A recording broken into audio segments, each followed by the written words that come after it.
Next topic, some internet applications. What is the purpose of internet and where do we use this internet facility?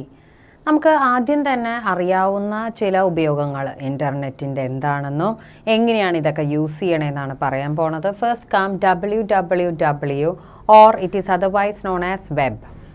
World wide web, അതായത് ഒരു collection of വെബ്സൈറ്റുകൾ.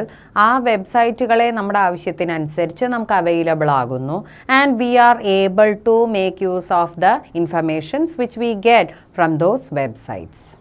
ഇനി ഇതിനെ തന്നെ നമുക്ക് static website, അതേമാതിരി dynamic website എന്നൊക്കെ പറയുന്നുണ്ട്. സ്റ്റാറ്റിക് വെബ്സൈറ്റ് എന്ന് പറഞ്ഞാൽ അതിലെ കണ്ടൻറ്റ്സ് എപ്പോഴും ഒരുപോലെ ഫിക്സ്ഡ് ആയിട്ടിരിക്കും. ഡൈനാമിക് വെബ്സൈറ്റ് എന്ന് പറഞ്ഞാൽ അത് എപ്പോഴും അപ്ഡേറ്റഡ് ആയിക്കൊണ്ടിരിക്കുകയാണ്. അതിലെ informations it keeps on changing. അതാണ്. ഇനി അത് കഴിഞ്ഞാൽ പിന്നെ നമ്മൾ പറയാൻ പോകുന്നത് ഇമെയിലിനെ കുറിച്ചാണ്. എല്ലാവർക്കും അറിയാം എന്താണ് ഇമെയിൽ എന്നുള്ളത്. We are able to send the messages to other people if we know their email. വളരെ എളുപ്പത്തിൽ നമുക്ക് മെസ്സേജുകൾ മാത്രമല്ല റിലേറ്റഡ് ആയിട്ടുള്ള ഡോക്യുമെൻറ്റ്സ് അറ്റാച്ച്മെൻ്റ് ആയിട്ട് അയക്കാം. അതുവഴി അവർക്കത് എത്തിച്ചേരുന്നു എന്നുള്ളതാണ് അതിൻ്റെ ഒരു പ്രത്യേകത.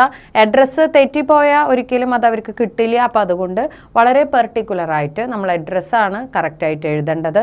ആ അഡ്രസ്സ് കറക്റ്റ് ആണെങ്കിൽ നമുക്ക് അതുവഴി ഒരുപാട് ഇൻഫർമേഷൻസ് ഷെയർ ചെയ്യാനൊക്കെ സാധിക്കുന്ന ഒരു മെത്തേഡാണ് ഇമെയിൽ എന്ന് പറയുന്നത്.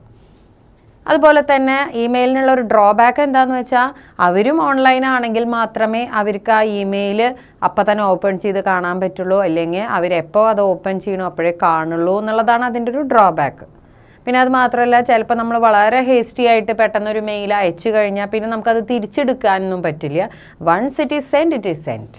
അതും മറ്റൊരു ഡ്രോബാക്കാണ്.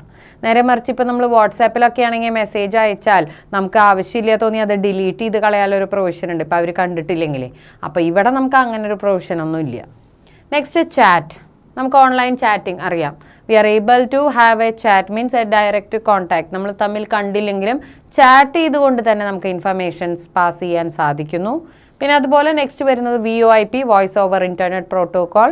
നമുക്ക് നേരിട്ട് വോയിസിലൂടെ നമുക്ക് കോൺവേഴ്സ് ചെയ്യാനും കമ്മ്യൂണിക്കേറ്റ് ചെയ്യാനും സാധിക്കുന്ന മെത്തേഡാണ് ഇത്.